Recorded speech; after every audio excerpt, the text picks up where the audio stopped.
inspection. Gridiron, guys. It never gets old. I'm about to say It never gets old. I love the intensity. Yeah. Leroy Hoard, welcome to the program. Happy New Year. What does the first day of training camp mean to you? There it is. One more fun time.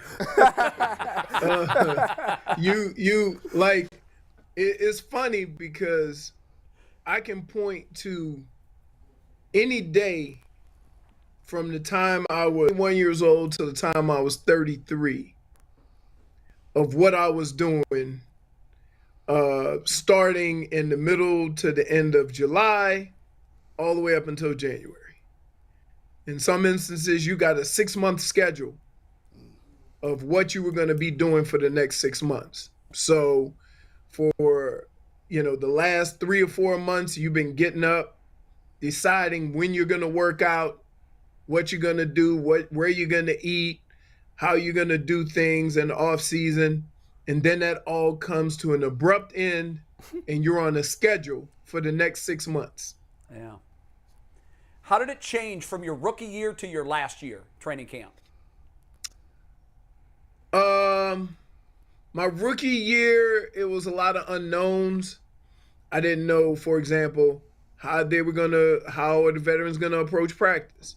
I don't want to go at them too hard, then they get annoyed because they're getting ready for the season. I didn't want to run too soft because then I didn't want to think that they could just push me around. So you had to kind of play that game. As your career goes on and you start getting some skin in the game, then you start getting that respect on your name, and then people stop messing with you. So my last year in the season, it was like, all right, these are the things I need to get done to get ready for the season. I need to work on this. I need to do these things. I need to work on my footwork. I need to work on, catching some passes from the quarterback, running these routes, getting refocused on different situations, defenses, and stuff like that. And then you go through the competitive portion of sports, in that you've been playing football up until this point all year, whether it's minicamp, whether it's off-season conditioning, but you haven't been competing at this level. Mm-hmm. Once you get into camp, the competition picks up. And when you start practicing against other teams, then it really picks up. You get a little taste of it in the preseason, and then you get yourself ready for the first regular season game. Leroy, I got this is really for all you guys that played. I heard another reporter yesterday say this, and I like this comment, but I wonder if players feel that this is true. There are some players that want to win, and there are some players that need to win. In other words, there's some guys that, everybody wants to win, but there's some guys that's all they care about. And there's other guys that maybe make business decisions at times. Do you buy that, or you think everybody wants it equally? No, I don't buy that. Okay. You don't get to this level by not being a competitor, right? Like you didn't get to this level of football by just saying I'm gonna do what I can to get by. Like that couldn't be farther from the truth, because you've had to show at some point in your career that you were ultra competitive, that you were willing to claw, fight, and scratch and do whatever you can to be successful. Now, what happens is, and I call it the old Philadelphia 76ers mantra, is the process, right? These organizations and these teams that go into a rebuild or whatever, talking about the process of rebuilding it and getting back to where we were. Meanwhile, those guys that you dragging along have gotten comfortable with the status quo. Oh, yeah. Right? We've seen that here. When you look at an organization like New England, I don't care who's on the field. Yeah. You're out there to win. And so you kind of have to get rid of those losing attitude, right? And so I don't think it's because players become, careless or they don't want to win. I just think that it's become so acceptable around your organization that these guys just basically just gave up and say that's not the end all be all, right? You have some guys who they say this guy's more concerned with money than he is about winning. And I would say, yeah, it's a job. It's a job. I would like to go somewhere where I can make a difference, but I'm only one guy. You know, it's still a team. It's still an organization. The attitude has to be such throughout the whole organization that this is what is expected and losing is not an option. And so you know, listen, we all know the organizations that are like that. Because guess what? There ain't no way in hell that a team like Kansas City gonna go 9-8. They're not. Green Bay is not going 9-8.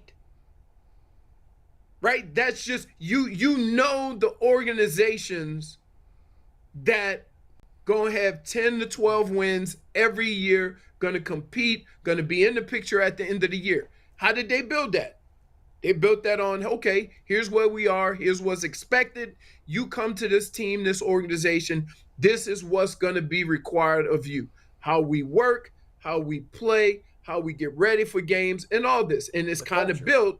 And once you get to that point, you know, then you start winning on a consistent basis. Because guess what? How long we been talking about the Cowboys having enough talent to win? Yeah. Why ain't they winning? It always seems like there's something that's not quite there. But that changes over time, Leroy. I mean, the Giants were a great organization for a long time, and now they suck. They've been terrible for a while now. So it does change. Because guess what? Yeah. Those guys that are on that team and that organization, no matter how much they say we want to win, they've accepted it. They've accepted, like, back in the day, you lose 2 or 3 games. There used to be somebody in the locker room that lost his mind over losing like that. Lost their mind because it's not acceptable. And you have to build it a number of ways. First of all, you got to be able to look around and look at the guy next to you and think, this guy's good enough for us to win. This guy is good enough for us to be able to compete on a daily basis. Okay? You can't ask a quarterback and talk about it, like, for example, down here with Tua. You can't complain about this guy not winning games and then have the worst offensive line in the league. You can't do it. I disagree. So, really? What? Look at Joe Burrow's offense. Name a, huh? The Bengals went to the Super Bowl with the worst offensive line in the NFL because they had the quarterback. Who? The Bengals had the worst offensive line in the NFL last year. He also threw 5. They also had 3 of the best wide receivers in the league. And quarterback. They also had a guy. Wait, here. Yeah. They also had a quarterback that could throw a 5-yard pass and a guy take it 80 yards. Okay. Yeah, who needs a line? So while that offensive line may have not been the best, you have surrounded that bad offensive line with so many weapons that he didn't have to throw it deep. He didn't have to. He could throw those little short passes that everybody complained about. Yeah. And then the wide receiver turned into a 50, 60-yard game. Hey, Leroy, so you're talking about culture. And I know that culture, by definition, means that everybody's involved in it. But who's most responsible for setting that culture? Is it the head coach? Is it the front office? Is it the quarterback? The players in general? Because I've often thought that if you were to take Bill Belichick and put him in Dallas with the talent that's there, if he could reshape the culture, to me, it feels like it has to come from the head coach. But what do I know? In your view, what piece of all of those is the most important? I would say, yes, you're right to a certain extent, but I would say a good culture in the locker room can make a bad coach look good. But if you have bad culture in the locker room, a good coach can't make it better. So it comes from your leadership. When you think of all these teams that have good culture, you can point to a couple of players. Is that not right? Usually. You can think of a couple of guys that, when I tell you I use this for example. When I say Baltimore Ravens won a Super Bowl, who do you mention? Ray Lewis, right? Sure. When I say the New England Patriots won 6 Super Bowls, you think Tom Brady and what he demanded of the guys that he went on the field with. Yeah, but I also think Bill Belichick too. I think that situation was split. But with the Ravens, a lot of people can't even tell you who was the coach when Ray Lewis was the MVP of the Super Bowl. Oh, I can, because he was my you coach. can, but you're not. I mean, right. a lot of fans that aren't Ravens fans will be like, wait a minute, who was that? Was that Brian Bill? Who was the coach? Right, but that's why I say it starts more in the locker room. Okay. You see what I mean? Yeah. Like a coach can only tell you what to do. You have to be able to implement it, and you have to understand this.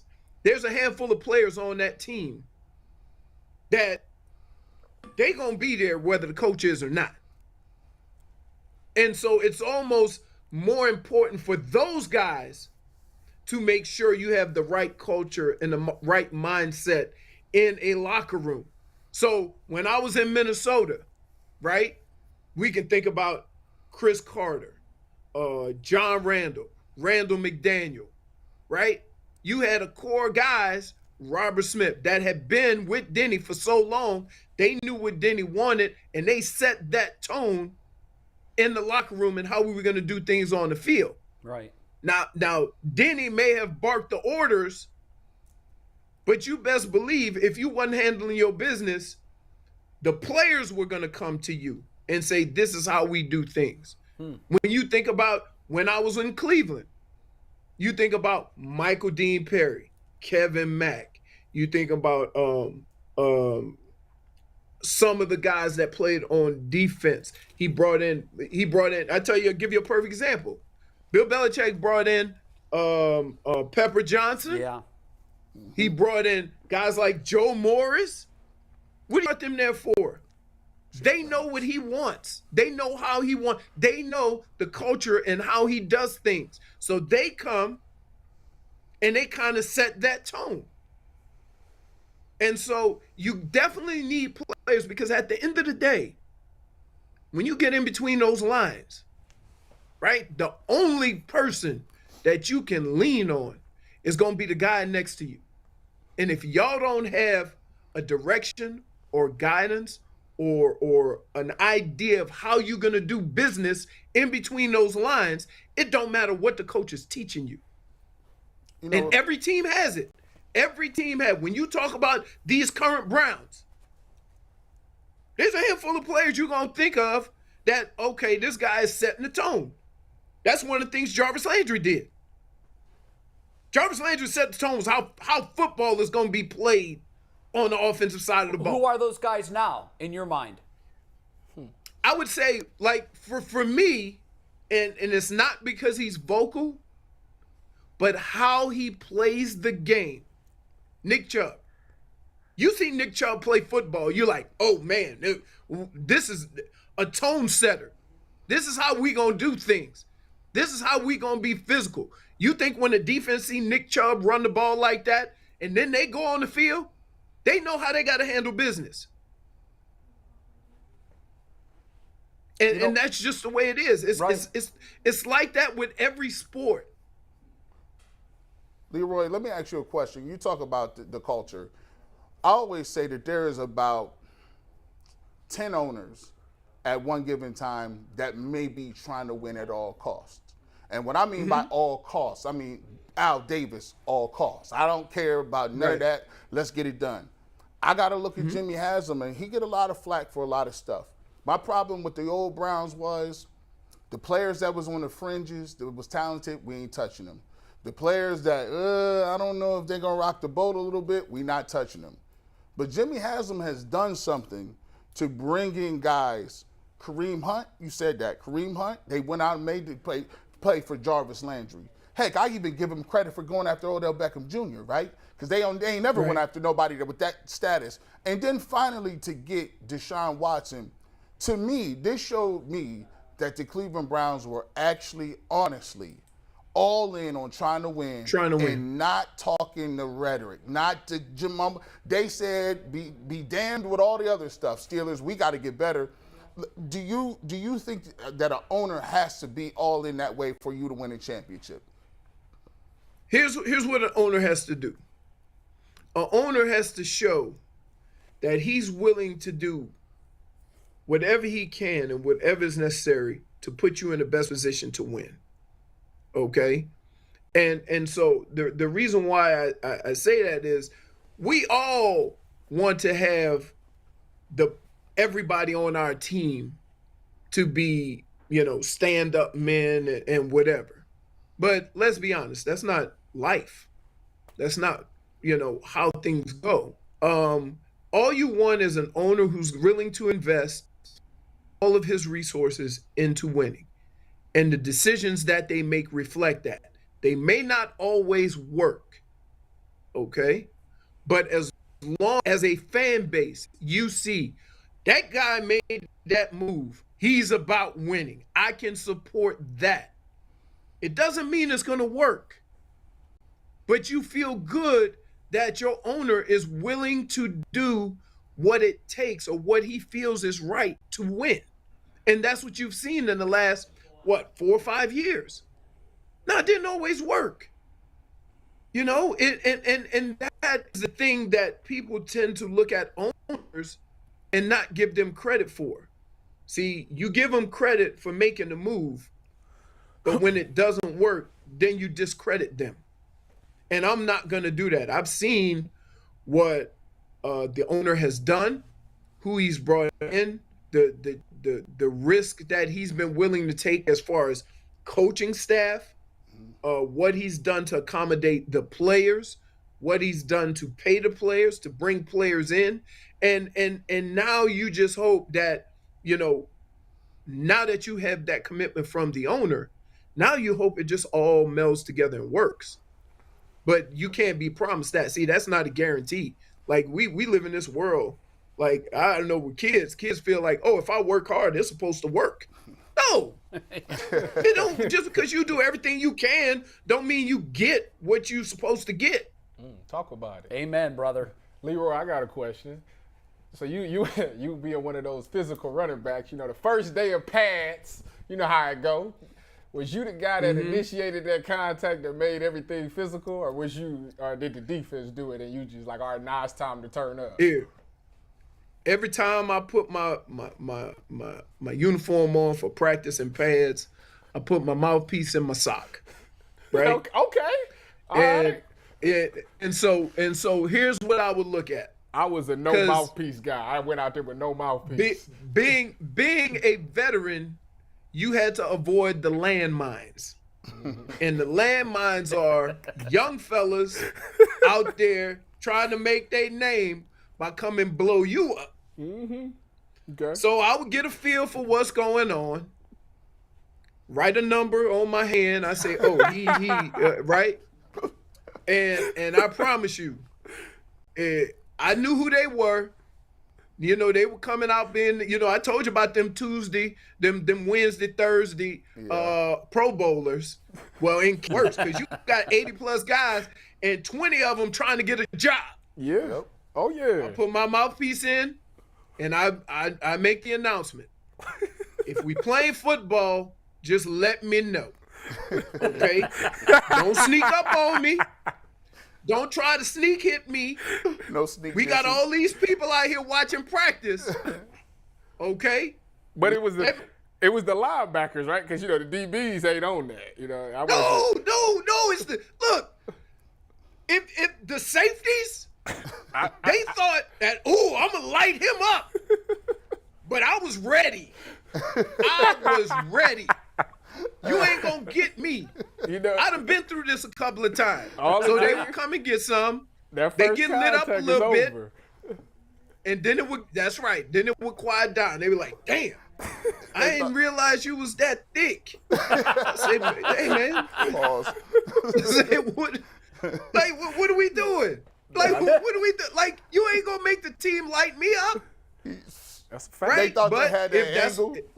They had you lined up in their Yeah. peripheral. Catch you they slipping. They didn't size you up. He's like, no, I see Size you me over up. here. No. Dude, I remember I was in practice one time, and I'm running like a sweep or something, and I turn it up a little bit, and I'm like, getting to the sideline. I'm about to just go head on and trot it on down, and I see somebody, and I could see in his eyes, he coming with some violence, right? So I had to drop a little chicken wing on him, and he went all up against the fence, and the fans, woo! And one of the other DBs came over there and said, "Not him, not him." Yeah, wrong dude. Just like the second day of camp, we got 3-4 more weeks. Not him. We don't need that. It's on. Hey, Leroy. So I was saying, speaking of guys that probably nobody wants to challenge in camp, Myles Garrett certainly is one of those guys. And on the first day of camp today, he spoke and he had some interesting comments. Here's one of the comments here. I asked Myles from Omar Ruiz of NFL Network. I asked Myles Garrett if he enjoys the pressure the Browns defense will put on itself, giving the uncertainty at quarterback. He said, "Yeah, quote, it's all going to be on us. Pressure makes diamonds." Love that. One, what do you think of that quote? And two, I mean, a lot of guys would kind of say, "No, it's not on us. We trust." He's admitting right there, hey, Jacoby Brissett ain't Deshaun Watson. That's what I'm saying. We got to do it. Wait. We've Yeah. been talking about this for 3 weeks. Yep. And I've told you, they're going to Yeah. have to run the football and play defense. It ain't Yeah. no secret. It's not a secret what the Browns going to have to do to win. Yeah. No, I know They that, gonna have but to see some guys teams. won't admit that. They Some gonna guys have wouldn't to- admit that. No, that's a lie. Why not? If you a defensive player, It's you a gonna fact. automatically say that anyway. All right. Myles Garrett watched the show. We've been telling him It's for a months. fact. Fair. That's fair. He wants to smoke. You, Why wouldn't he? look, here's the deal. Yeah. Football teams are built in a number of ways, right?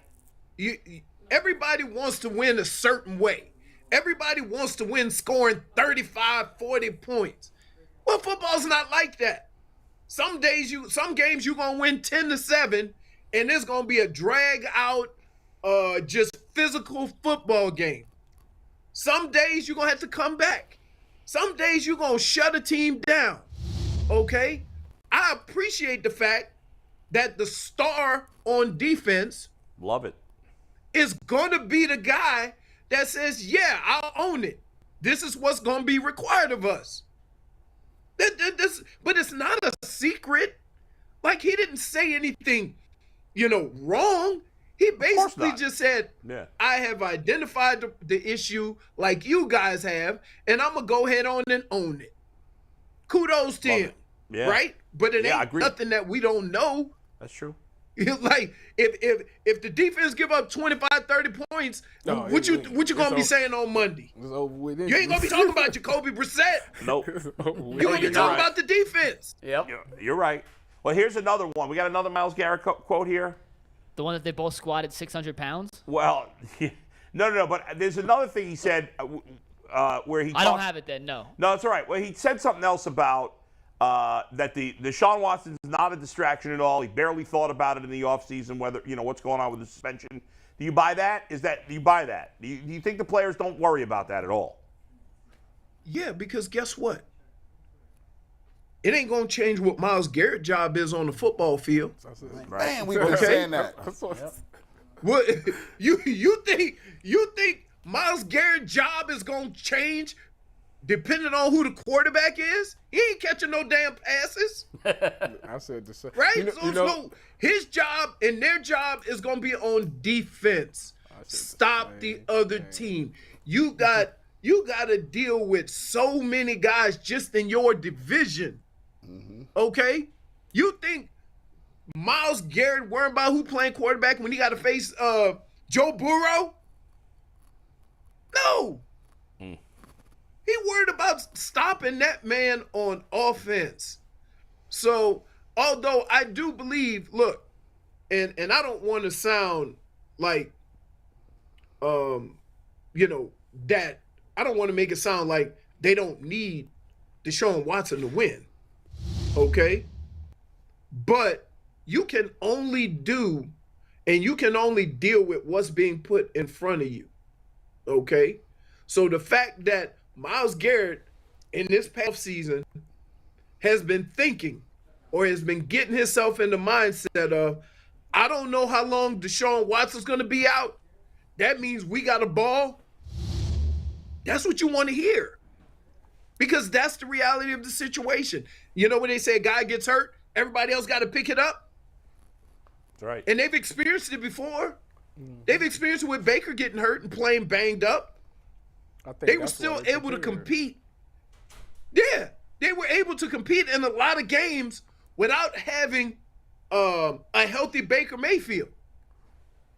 So, Leroy, yeah, to your point, look, I think that's why they more prepared this season. That's why the D Watt thing, as a defensive player, speaking as a former defensive player, you can't be worried about the offense. You need to be worried about my assignment.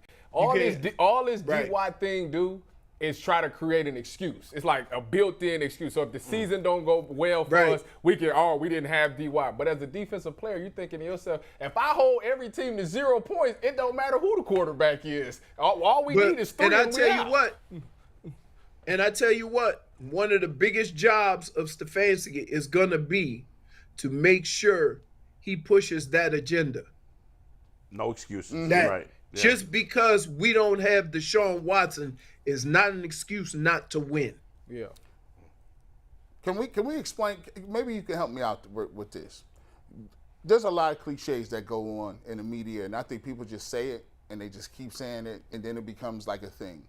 You've been in the locker room. I try to explain to people, like, when they say distraction, you just saw it. Like, hey, has Deshaun Watson been a distraction? You asked Myles Garrett that. I tried to explain, like, the NFL is so competitive, it is so strenuous, that you are just trying to figure out minute to minute how you gonna move. You got guys, you think Deshaun Watson is a distraction to some dude that got to go home and look at his wife and kids in the face and be like, I got cut again? Or I'm trying to get back in the practice squad?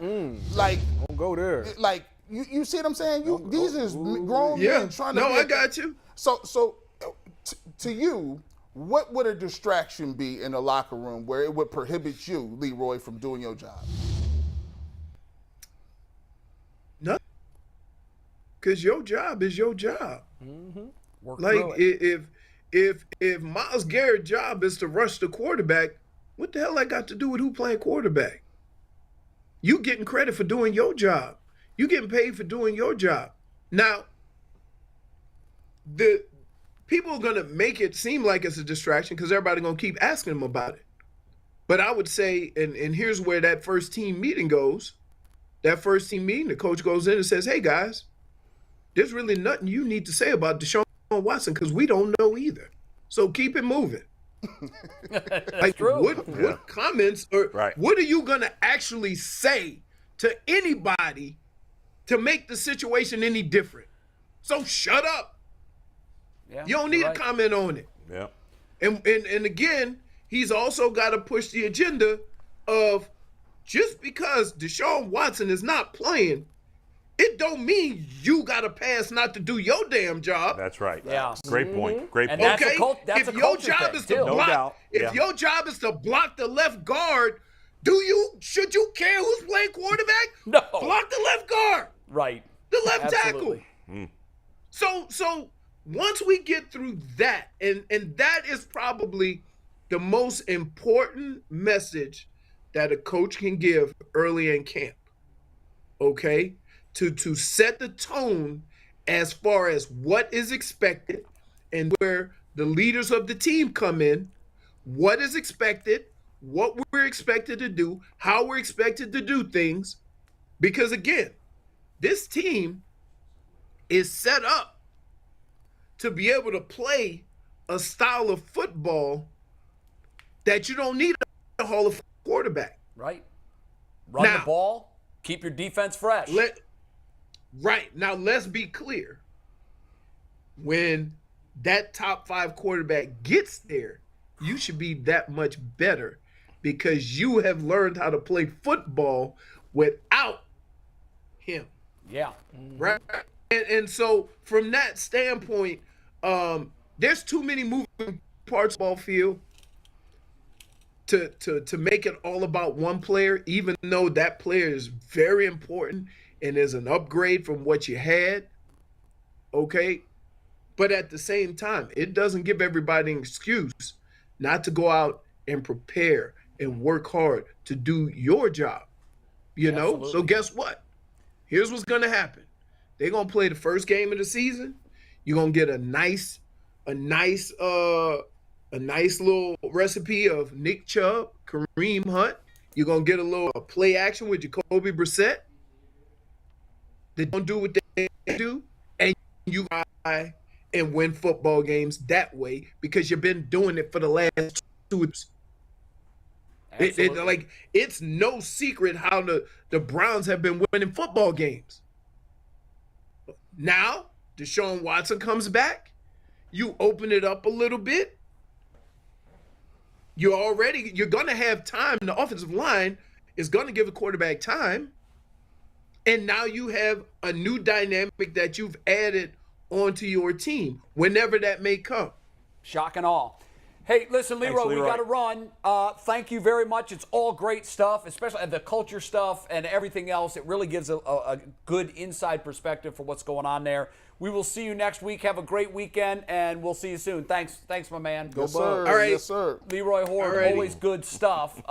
We're going to take a break because Coach Kyle is in the building. We're going to come back and talk to him about